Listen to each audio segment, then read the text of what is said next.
Il était le candidat commun de l'opposition pour la présidentielle en RDC, investi par la coalition Lamouka. Mais c'est Félix Tshisekedi qui a finalement été proclamé vainqueur. Depuis, il continue de revendiquer sa victoire au Congo et à l'international. Pour la première fois depuis le 30 décembre, Martin Fayoulou Madidi est l'invité du Journal Afrique. Bonsoir. Bonsoir. Bienvenue sur notre plateau.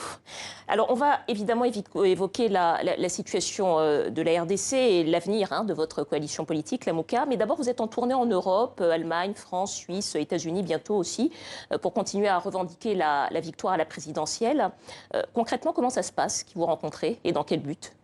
Je rencontre tout le monde, je rencontre les officiels du pays, je rencontre comment dire, toute personne qui aime les Congos et qui pense qu'il faut parler de cette question. Je rencontre les Congolais vivant à l'extérieur dans ces pays. Je rencontre les ONG, j'ai été à l'Union européenne et je rencontre toute personne qui pense que la situation du Congo l'intéresse. L'objectif, c'est d'obtenir quoi? L'objectif, c'est de faire savoir à tout le monde que la démocratie, ce sont les principes qui la guident et non autre chose. Et que ces principes sont les mêmes en Occident qu'en Afrique et au Congo. La démocratie, c'est la règle 50 plus 0,1.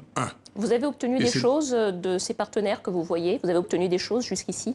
Il n'y a pas à obtenir les choses, c'est l'essentiel, c'est de faire savoir à tout le monde que les principes ont été bafoués au Congo et que les gens doivent s'éraviser pour que tout le monde parle le même langage, le langage de la démocratie, le langage des principes et non les personnes.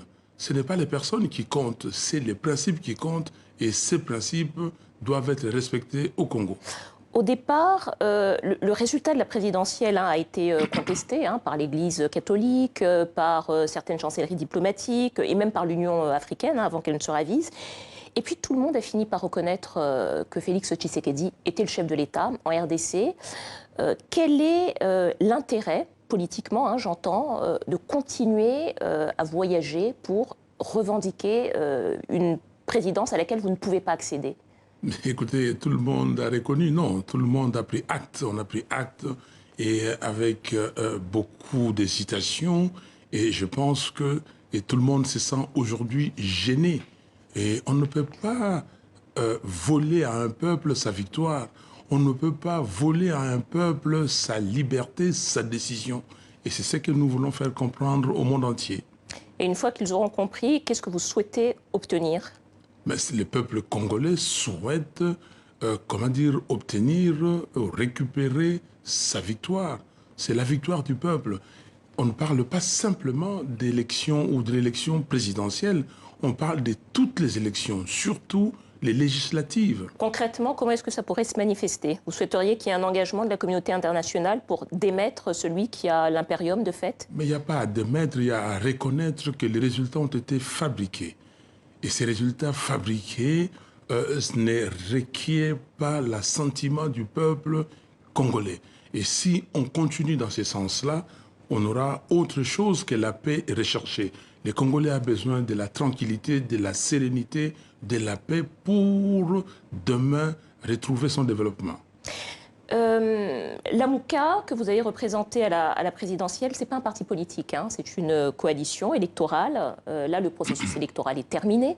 Le camp Kabila contrôle l'essentiel des institutions, Assemblée nationale, provinciale, Sénat.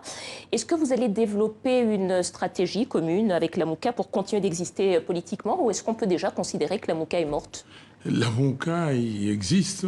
Le processus n'est pas encore terminé. Vous avez vu avec les sénatoriales. Monsieur Kabila a eu presque 90% de sièges au Sénat. C'est anormal. Et nous pensons qu'il faut continuer parce que... Quelle va être votre stratégie? Mais la stratégie, c'est de dire au peuple congolais, vous avez voulu le changement, il faut obtenir ces changements et nous allons continuer. Ça, c'est ce que vous allez dire. Et que comptez-vous faire? Mais c'est ce que nous faisons. Vous voyez ce que j'ai fait. Je circule. J'ai été partout, enfin partout. La première étape au Congo pour faire comprendre à ces peuples-là que votre victoire a été volée. Et préparez-vous, on se prépare parce qu'il y aura un soulèvement populaire. Ne vous inquiétez pas. Et ne pensez pas que le peuple congolais va laisser sa victoire être volée. Il y aura un soulèvement populaire et le peuple congolais se prépare à ça. Si partout ailleurs, au Venezuela, on accepte qu'on refasse les élections, pourquoi on n'accepterait pas qu'au Congo, on refasse les élections? Nous demandons la vérité des urnes. La vérité des urnes, c'est ça, c'est soit récompter les voix, et nous savons que ça devient impossible parce que la commission électorale a fait disparaître toutes les preuves. Et c'est pour cela que nous demandons s'il vous plaît, que M. Nanga et les siens et tous ses membres soient poursuivis parce qu'ils ont fait quelque chose qui n'existait pas, et c'est ça qu'on appelle troubler l'ordre public. Ils doivent être arrêtés et transférés en prison. Et deux, si on n'arrive pas à récompter les voix, il faut refaire les élections. Et c'est tout simple parce que le peuple est souverain et sa liberté doit être respectée et sa décision doit être respectée. Le 21 et le 22 mars, vous aurez une réunion avec les autres ténors de la coalition Lamuka. Est-ce que vous partagez tous le même avis sur l'avenir politique et la stratégie politique que doit adopter Lamuka? Vous connaissez la date, il faut attendre, voir comment ça va se passer et savoir si on partage comment dire, le même point de vue, si nous sommes toujours sur la même longueur d'onde. Aujourd'hui, nous sommes sur la même longueur d'onde. C'était prévu que après les élections, les leaders de la Lamuka se retrouvent pour faire une évaluation et donner une nouvelle orientation à la coalition. Au moment de l'accord de Genève, vous avez été choisi en quelque sorte comme candidat commun de l'opposition, parce que vous étiez finalement le plus petit dénominateur commun. Vous avez été aussi choisi. Qu'est-ce que ça veut dire? Vous avez été aussi choisi parce que vous avez accepté de vous engager en cas de victoire à convoquer des élections au bout de 2 ans, avec tout le monde. Élections inclusives, avec Jean-Pierre Bemba notamment et Katumbi qui ont été écartés de ce processus. Aujourd'hui, quel serait l'intérêt de ces ténors de l'opposition à maintenir cette alliance? Non, je n'ai pas été choisi parce que j'ai accepté de refaire les élections. C'était également une des conditions de l'accord de Genève. Non, ça c'est pour tout le monde. Oui, mais il se trouve que c'est vous qui avez été choisi, donc vous deviez respecter cet accord. Non, mais je n'ai pas été choisi pour ça. J'ai été choisi parce que mes pairs, mes collègues ont trouvé que c'était un vote. Je n'ai pas voulu les votes, j'ai voulu les consensus. Mais les autres ont préféré les votes et j'ai été choisi. Mais ça, c'est le passé. J'ai été choisi pour faire aboutir un programme pour sortir les Congos du trou là où l'a placé M. Kabila. Est-ce que les autres ténors de l'opposition qu'on voit ici à l'image ont encore un intérêt politique à maintenir cette alliance compte tenu de la fin de ce processus et du fait que vous n'avez pas été reconnu comme le président élu? Mais je crois que oui, mais écoutez, la question devait être posée à ces ténors pas de l'opposition. Nous ne sommes pas dans l'opposition aujourd'hui. Les mots est mal utilisé. Le peuple a été voté.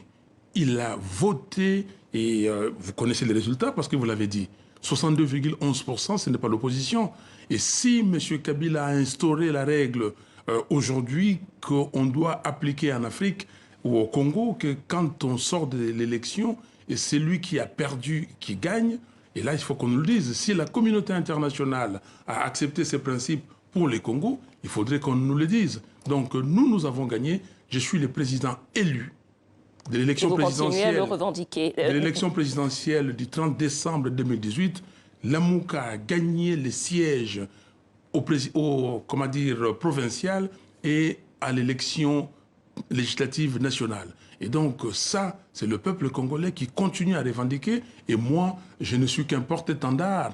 Et là, je suis le commandant du peuple, comme le peuple congolais l'a décidé. Et vous allez continuer à revendiquer votre victoire? Je dois continuer à revendiquer la victoire pendant les 5 ans du mandat Tshisekedi? Il n'y a pas de 5 ans. Vous allez voir si ça fera 5 ans.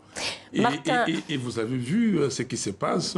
C'est M. Tshisekedi et son parti aujourd'hui qui réclament la vérité des urnes. Nous verrons. Merci beaucoup, Martin Fayulu Madidi. Merci d'avoir répondu à nos questions.